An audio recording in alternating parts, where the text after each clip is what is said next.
Voilà, bonjour. Enfin, merci d'être resté encore jusqu'à maintenant. Donc effectivement, après cette première mise en bouche qui est plutôt sur le binge à long terme, on va plonger maintenant plutôt sur l'occasion de boire. Donc ce qui se passe durant ces 2 heures, ces 4 heures, ces quelques boissons les unes après les autres. Donc au niveau du plan de la présentation, donc c'est vrai que le binge, si on parle que c'est 4 boissons, 5 boissons, peut-être 15, une bouteille de whisky, mais en fait c'est une suite de gorgées, c'est une suite de verres les uns après les autres, et on peut aussi avoir une conception assez événementielle, donc une suite d'événements de consommation les uns après les autres pour le binge. On va parler justement des conséquences à court terme, parce qu'il y en a aussi, peut-être que vous les connaissez. On va parler justement aussi de l'influence du contexte de consommation. C'est vrai qu'en fait, chaque verre bu se passe dans un contexte qui est particulier en termes de temporalité, en termes de personnes présentes, en termes d'environnement physique aussi, le lieu, la chaleur, la température, la luminosité. Et puis justement, parler à la fin des implications pour la prévention, enfin quelques, j'espère que la présentation d'après, elle ira encore plus loin. Donc justement, par le binge, en tant que tel, la consommation d'alcool, même en général, est un comportement qui dépend du contexte. Chaque consommation peut être conceptualisée comme un micro-événement qui a lieu dans un contexte donné, qui peut être influencé par la personne qui boit, mais aussi par les pairs. Donc c'est un phénomène social qui est assez complexe, qui est vraiment fascinant de par sa complexité. Et puis chaque personne a aussi des motivations intrinsèques. Il y a des prédicteurs internes, des prédicteurs externes. Je ne vais clairement pas tous les aborder, mais juste donner un petit aperçu aujourd'hui. Et en fait, un binge, on pourrait aussi le concevoir comme étant la somme de 4 boissons, 4 les unes après les autres. Et puis on se dit que si on arrivait à faire en sorte que la personne élimine 1 ou 2 boissons au cours de ces occasions, ça ne serait pas un binge. Donc justement, comprendre l'enchaînement des micro-événements pourrait être une porte ouverte à une manière de diminuer les comportements de binge. Petit détour historique, oui, c'était un concept qui était pour exprimer une quantité dans le sang. Je crois qu'il y a un 0 de trop dans mon 0,08 pour 1000, désolé. Une définition qui est assez communément utilisée, qui est de 4 boissons ou plus de 10 grammes pour les femmes, 5 boissons ou plus pour les hommes. Et ce concept a été vraiment validé en comparant la fréquence de binge avec la fréquence des conséquences, sans vraiment questionner si ce seuil de 4 ou 5 plus est vraiment le seuil le plus pertinent qui soit.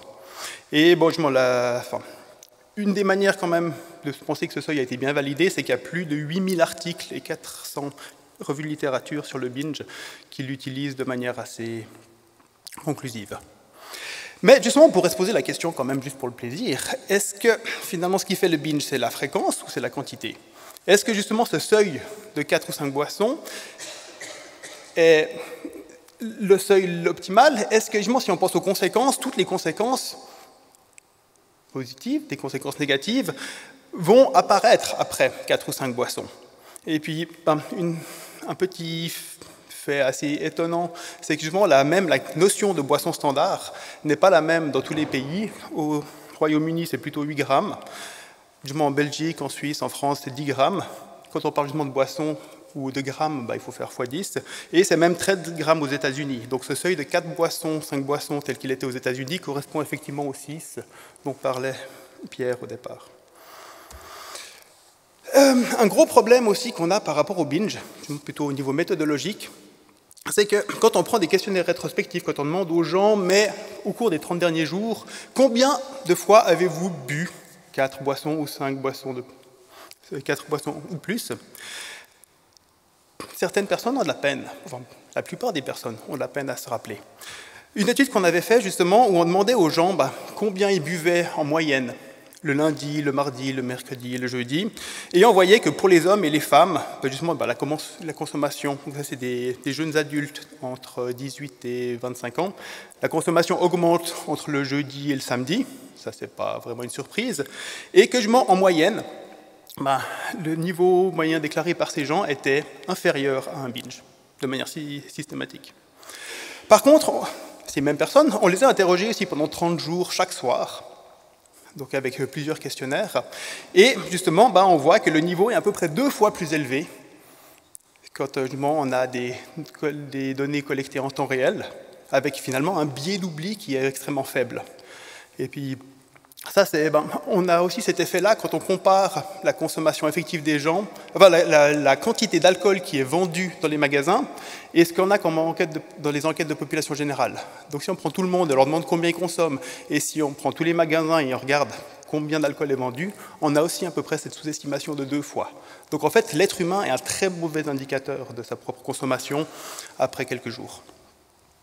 Et puis justement, en parlant du binge, à peu près en moyenne, on avait un binge pour les hommes, un binge pour les femmes le samedi systématiquement, mais c'était des binges qui n'étaient pas reportés. Alors, quels moyens on aurait pour justement pas prendre des questionnaires rétrospectifs sur les 30 derniers jours, mais pour avoir des données plus fiables? Je pense que l'idéal maintenant, c'est le smartphone. Au travers de questionnaires en ligne, au travers d'apps, on peut avoir des questionnaires, peut-être un sur chaque jour le lendemain, on peut avoir des questionnaires chaque heure, si on veut vraiment avoir des données très précises. L'intérêt, c'est que ça permet de collecter des données dans la vie réelle, donc vraiment qui se rapportent à des occasions effectives, et puis pas simplement des occasions liées aux souvenirs. Il y a un faible biais d'oubli, justement. Ça permet de documenter l'ensemble d'une occasion. C'est vrai qu'on pourrait aller faire aussi des études dans des bars, mais on ne sait pas ce qui se passe une fois que la personne est partie. Ça permet de documenter ce qui se passe dans l'espace privé, parce que moi, c'est assez difficile d'aller voir ce qui se passe chez quelqu'un d'autre en tant qu'observateur externe. Et justement, ça permet aussi de comparer de multiples occasions auprès des mêmes personnes. Justement, si quelqu'un nous documente 10 soirées, il y aura des soirées sans consommation, des soirées sans binge, mais aussi des soirées avec une consommation élevée, une soirée avec des amis, une soirée avec la famille. Donc justement, des comparaisons entre différentes occasions permettent d'identifier les facteurs de risque au niveau du contexte, les facteurs de risque au niveau du comportement même de la personne, ou les facteurs de risque liés justement à l'individu lui-même, à ses intentions, à ses motifs de consommation. Et puis justement, avec les apps, maintenant, on peut même collecter des données au travers de multiples médias, que ce soit des questionnaires, mais aussi des photos, des vidéos ou les senseurs. C'est vrai que le GPS, le Bluetooth peuvent nous renseigner sur beaucoup d'éléments au niveau du contexte. Et justement, en parlant du binge, c'est un bon outil pour avoir des informations, notamment sur la quantité, sur la temporalité, sur le contexte et aussi les conséquences, parce que ça va être le sujet de la suite de cette présentation. Donc justement, au niveau de ce seuil, il y a finalement assez peu d'études, même si c'est un concept qui est utilisé depuis plus de 30 ans, peu d'études qui se sont amusées à chercher si justement ce seuil est vraiment valide. Donc l'idée justement d'un seuil de consommation, c'est que une boisson, 2 boissons ne va pas occasionner de risque, et tout à coup, il y a cet effet de dose response qui fait que le risque augmente de manière quasiment exponentielle, et après, on va dire, 7 ou 8 boissons, toutes les personnes qui devraient avoir cette conséquence l'ont. Donc il y a vraiment le but de l'étude était justement de trouver quel était le seuil effectif, le plus probable, après lequel justement une conséquence était susceptible de se produire, que ce soit pour des conséquences négatives, mais il y a aussi justement tout un champ de recherche maintenant par rapport aux conséquences positives, faire des différences entre les hommes et les femmes, les adolescents, les jeunes adultes, mais aussi justement par des personnes qui ont plus l'habitude de consommer, comme des bingers fréquents ou des bingers occasionnels. Parce que eux, ils ont peut-être des stratégies pour mieux gérer les conséquences. Je ne vais pas entrer trop dans les détails sur la méthode, il y a l'article si vous voulez. Ce qu'on avait comme résultat, c'est que si on prend des conséquences qui sont finalement assez triviales, comme la gueule de bois, c'est pas ça qui va énormément impacter la vie de la personne, le seuil de 4+, 5+, est finalement assez juste. La conduite sous influence, c'est normal que le seuil soit plus bas, parce que pour une personne assez sensée, au bout d'un moment, plus on a bu, moins on risque finalement d'avoir cette conséquence. Donc, Parmi toutes les conséquences, en fait, la conduite sous influence, c'est la seule qui a une courbe où le risque n'augmente pas de manière exponentielle avec la consommation. Par contre, justement, pour les conséquences un peu plus sévères, qui peuvent plus impacter la santé de la personne, justement, on trouvait des seuils qui étaient plus élevés, autant chez les hommes que chez les femmes. Et on voyait qu'il y a une différence, effectivement, entre les hommes et les femmes. En termes de morphologie, les hommes ont un peu plus généralement de masse et puis de liquide pour diluer l'alcool, donc l'effet se fait sur un plus long terme. Et qu'on trouve des seuils un peu plus bas chez les adolescents que les adultes. Ça peut être au niveau morphologique, mais aussi au niveau de la propre connaissance de soi et de la mise en place de stratégies pour gérer les conséquences. Donc, conclusion qu'on pourrait faire, c'est que, en termes de santé publique, le seuil de 4+, 5+, est pas mal, parce que justement, ça permet quand même aussi de... c'est un peu le dénominateur, le plus petit dénominateur commun qui comprend toutes les conséquences. Il est peut-être un petit peu élevé pour les adolescents. C'est une étude qui n'est pas encore publiée, qu'on a fait avec des collègues américains, où on a regardé justement les conséquences négatives, mais aussi les conséquences positives. C'est vrai qu'il y a plein de personnes qui boivent pour faire rire les autres, pour s'amuser, parce que finalement c'est quand même assez agréable. Et puis, globalement, on trouve des seuils qui sont assez semblables à l'autre échantillon. Donc, c'était des étudiants américains, l'autre était des Suisses. Et ce qu'on constate, la moyenne est une assez mauvaise manière de mettre ça en évidence, mais je crois que pour vulgariser, c'est la seule que j'ai trouvée pour le moment, c'est qu'on trouve des seuils qui sont plus bas, en général, pour les conséquences positives, et qui se trouvent en dessous de ce seuil de 4+, 5+. Finalement, pour s'amuser, il ne faut pas tant de boissons que ça pour les bingers occasionnels. Même chose pour exprimer ses émotions, pour faire rire les autres. Et puis, justement, les bingers plus fréquents ont des seuils plus élevés, parce que peut-être qu'ils savent mieux gérer les conséquences, peut-être qu'ils sont blasés, peut-être qu'ils sont moins attentifs aussi à ce genre de choses. Au niveau peut-être c'est des personnes qui n'attendent pas trop des conséquences positives. Là, justement, on peut aller très loin, on a assez peu d'hypothèses explicatives. Par contre, justement, cette étude n'est pas encore publiée, et puis on est juste à l'étape des hypothèses. Mais justement, le message qui est assez intéressant, c'est que justement, si les conséquences positives ont lieu avant le seuil du binge, on pourrait justement essayer d'utiliser ça comme un moyen de prévention pour leur dire, mais si vous voulez juste avoir du plaisir, fixez-vous 4 boissons maximum, voire 3. Maintenant, on va passer à la deuxième partie au niveau du contexte. Donc, le contexte de consommation, la transition est un peu rude, je suis désolé. Donc, le contexte de consommation est quelque chose qui est assez difficile à définir, et puis qui est assez large, qui inclut justement le contexte physique, le contexte social, les gens, et la personne elle-même. C'est vrai qu'on est en partie son propre contexte. Et puis, justement, la collecte de données en temps réel, comme on l'avait fait avec une application, permet justement d'avoir des centaines d'occasions, et puis justement d'identifier les facteurs qui coïncident avec le fait de boire, le fait de binger, le fait même de boire plus que prévu. Donc ce n'est pas des analyses de causalité, parce qu'on ne peut pas dire ce facteur-là cause le binge, mais en tout cas c'est des facteurs qui vont ensemble.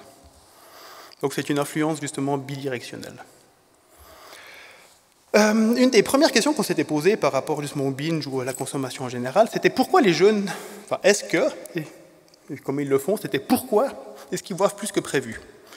Donc c'est vrai que si on prend une soirée, on va dire de 5 heures jusqu'à tard dans la nuit, on s'était d'abord intéressé à leurs intentions. On leur avait demandé à 5 heures de l'après-midi combien vous pensez boire, et puis justement le lendemain matin, on leur a demandé combien ils avaient bu au total. Alors justement, au niveau des facteurs individuels, on a regardé l'influence du sexe, de l'âge, des habitudes de consommation. C'est vrai que quelqu'un qui boit généralement une bouteille de whisky va avoir peut-être des intentions plus élevées. Et justement, au niveau des facteurs situationnels, l'heure de la première boisson, le nombre d'amis, quel type d'amis étaient présents, dans quel lieu ils étaient. Et puis au niveau des résultats, donc en fait, on voit qu'en moyenne, c'était toujours journaux, ça c'est des jeunes, donc personnes de la population générale de 16 à 25 ans en Suisse, ont en moyenne des intentions entre 2 et 3 boissons, mais que justement la consommation effective pour ces soirées du vendredi-samedi est nettement plus élevée, avec entre à peu près une boisson et demie de plus chez les hommes. Donc les intentions de base sont finalement assez basses, mais et puis justement, si on prend le seuil du binge, la moitié, pour les hommes, avec 43% des soirées qui sont un binge, mais qu'il y en a seulement 27, on arrive plus ou moins à un ratio que la moitié des soirées finalement où le binge se passe, c'est des soirées qui n'étaient pas prévues, où il n'était pas prévu, il n'était pas attendu de boire autant. Et puis justement, la consommation, j'ai mis des rails, mais en fait la consommation dépasse les intentions dans plus de la moitié des soirées. Donc qu'est-ce qu'on peut faire avec ça? C'est essayer justement d'identifier les facteurs associés avec ce dépassement des intentions. Au niveau individuel, on a trouvé que justement la pratique fréquente des apéros avant de sortir, en anglais c'est le pre-drinking, influait justement sur le fait que ceux qui pratiquaient plus souvent des apéros aussi dépassaient plus souvent leurs intentions. Les personnes qui avaient peu l'habitude de sortir, donc en fait ceux qui avaient plus de difficultés peut-être à planifier, donc ça veut aussi dire que les personnes qui boivent moins ou qui sont, durant leur première sortie, ça risque de les sortir particulièrement à risque. Et les personnes qui avaient plus d'argent étaient les personnes qui avaient aussi plus d'argent à disposition, qui risquaient de boire plus que prévu. Et au niveau du contexte, au niveau de comment se déroulait la soirée, le fait d'avoir des intentions finalement assez faibles pour une soirée était lié au fait qu'ils allaient les dépasser malgré tout. Le fait de boire avant de sortir, donc il y a le fait de pratiquer fréquemment les apéros et en plus de le faire. Donc ça, c'est justement 2 effets qui se cumulent. D'être avec un grand nombre d'amis, d'aller dans différents lieux durant la soirée. En fait, quasiment chaque lieu fréquenté en plus augmente le nombre de boissons, en tout cas d'une. C'est probablement qu'il y a un rituel, en fait, que chaque fois qu'on arrive dans un pub ou boîte de nuit, on va au bar et puis on prend quelque chose. Donc, c'est rien de nouveau, c'est rien d'étonnant, mais c'est toujours sympa quand finalement on trouve ce genre de choses très prosaïques dans nos modèles. Et puis le fait de ne pas rester à la maison. Et le lendemain, justement, on a parlé des conséquences, mais ce qu'on s'était aussi amusé à demander, c'était à leur demander le lendemain, mais est-ce que vous avez bu plus que prévu? Et en fait, dans le 63% des cas où ils avaient dépassé leurs intentions de consommation, nos jeunes disaient toujours non, c'est pas le cas. Et puis, justement, on a essayé de modéliser, de chercher quels étaient les prédicteurs du fait qu'ils ne disent, des prédicteurs qui disent oui, j'ai bu plus que prévu, donc ça fait 37%, ce qui est assez peu. Et puis en fait, on s'est rendu compte que seuls les éléments indicatifs d'une bonne soirée bien alcoolisée, donc un binge de plus que prévu, une bonne gueule de bois, ou justement d'avoir plus ou moins le porte-monnaie vide, étaient liés au fait qu'ils disent oui, en fait, j'ai bu plus. Mais ça veut dire que d'autres conséquences plus triviales, une consommation qui n'a pas beaucoup dépassé, bagarre, ou même peut-être une blessure, n'étaient pas liées au fait qu'ils reconnaissaient qu'ils avaient bu plus que prévu. Oh, vous l'avez eu quand même sur l'écran. Et puis justement, une chose qu'on peut conclure, c'est qu'en fait, il y a une absence de feedback loop qui ferait que les personnes identifient un peu spontanément que là, ils ont une soirée plus grande que une soirée avec plus de consommation que prévu, et qu'ils ajustent leur intention. Donc en fait, la prochaine fois, les intentions seront toujours trop basses, et puis c'est un peu un cercle vicieux qui se perpétue. Au niveau du contexte physique, il y avait, avec notre application, justement, on a essayé d'avoir des données par rapport au volume sonore, d'avoir des données sur le nombre de personnes qui étaient dans les environnements. Et puis on s'est rendu compte, finalement, il y avait quelques études, mais peu, qui montraient que dans les bars, plus le volume sonore était élevé, plus les personnes consommaient et consommaient vite, ce qui est finalement pas très étonnant, parce que quand on n'arrive pas à se comprendre, il faut s'occuper. Justement que au niveau du contexte social, plus il y a d'amis, plus il y a un risque d'influence des pairs qui pousse à la consommation. Mais justement, au niveau de la luminosité, est-ce que les gens boivent plus quand il fait sombre ou quand c'est lumineux? Là, c'était une question finalement assez triviale, et puis on souhaite avoir une réponse. Qu'est-ce qui se passe dans l'espace privé? Parce que finalement, on va pas, c'est difficile de les mesurer. Quel est le niveau de musique chez les gens quand ils font la fête? Et puis, en fait, donc, au niveau résultat, ça, c'est des odds ratio. Juste pour les interpréter, donc, ce qui est en dessous de 0, c'est plutôt un effet protecteur. Ce qui est en dessous de 1, c'est un effet protecteur. Ce qui est en dessus de 1, c'est un effet plutôt à risque. Et puis, on remarque que, justement, dans les pubs, justement, plus le niveau sonore est élevé, plus c'est lié au fait de boire. Donc ça confirme les études précédentes, c'est toujours assez sympa. Et justement, on a une relation qui est inverse avec la luminosité, donc aussi, plus le lieu est sombre, plus les personnes boivent.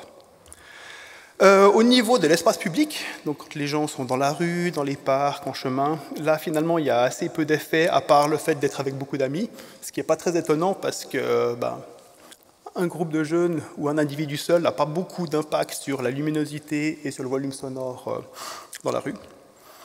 Et à la maison, il y a 2 facteurs principaux qui sont liés avec le fait de boire de l'alcool, ou de ne pas en boire, qui sont justement le volume sonore et la densité, le nombre d'amis, donc finalement de faire une grande fête.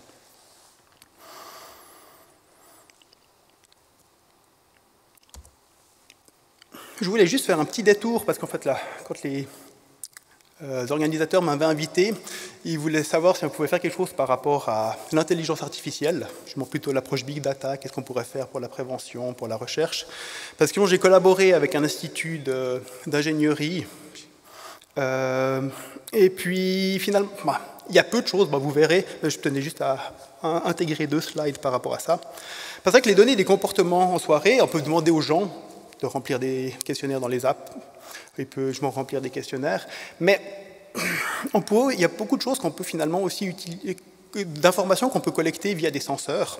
Le GPS, l'accéléromètre, nous permet justement d'avoir beaucoup de données par rapport à ce que fait la personne, combien elle se déplace, avec qui elle est. Les points de connexion Wi-Fi, quelqu'un qui irait dans un centre-ville, justement le téléphone peut avoir une idée du nombre d'accès Wi-Fi autour, qui sont finalement un synonyme de densité urbaine. On peut avoir le Bluetooth, savoir combien d'autres appareils Bluetooth sont dans l'environnement, qui est à ce moment-là un proxy pour la densité humaine autour de la personne. L'utilisation des applications, quelles applications? C'est vrai que on a tendance à ne pas utiliser les mêmes applications si on reste à la maison à regarder la télévision ou à aller à l'extérieur. C'est des données qui sont très riches, très nombreuses. On avait 8 millions de points GPS, un truc comme ça, qui dépasse largement ma capacité de faire des analyses.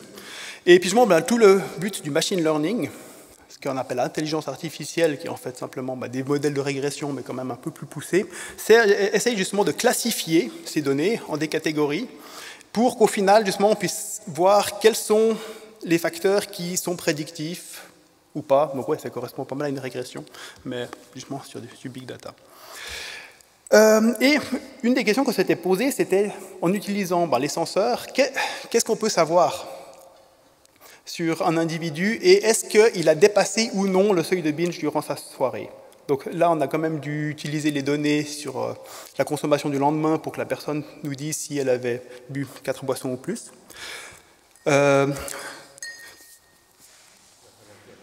Je termine. Donc, on voit juste, là, ce que j'ai entouré en bleu, c'est au niveau d'un moment où la personne est restée chez elle. Donc, en fait, la durée d'un épisode sans mouvement était beaucoup plus long. Donc, on a 2,3 heures, alors que justement, un épisode, durant les soirées où il y avait une consommation de binge, là, c'était plutôt des épisodes de 1h30 sans bouger, ce qui est à peu près passer d'un pub à l'autre. Par contre, justement, ces moments sans bouger dans les soirées sans heavy drinking, sans binge, il n'y en avait pas beaucoup, alors qu'il y en avait en moyenne 4 durant les soirées. Donc finalement, le GPS arrive déjà à nous donner pas mal d'informations là-dessus. Et aussi, justement, au niveau du Bluetooth, les téléphones arrivaient à avoir beaucoup plus d'informations sur le contexte social qui était lié, qui était beaucoup plus élevé dans les soirées avec le binge. Et en mettant tout ça dans un modèle, on arrive à, ce que j'ai tourné orange, c'est une prédiction d'à peu près 76% de détection vraie. Donc en fait, on n'est pas à 90%, on n'est pas à 95%, ce n'est pas des données qui sont extrêmement fiables, mais un seul téléphone portable arrive déjà, pour n'importe quelle soirée, juste à la base des senseurs, nous donner une information, si c'est une soirée avec justement risque de binge, avec quasiment 80% de précision.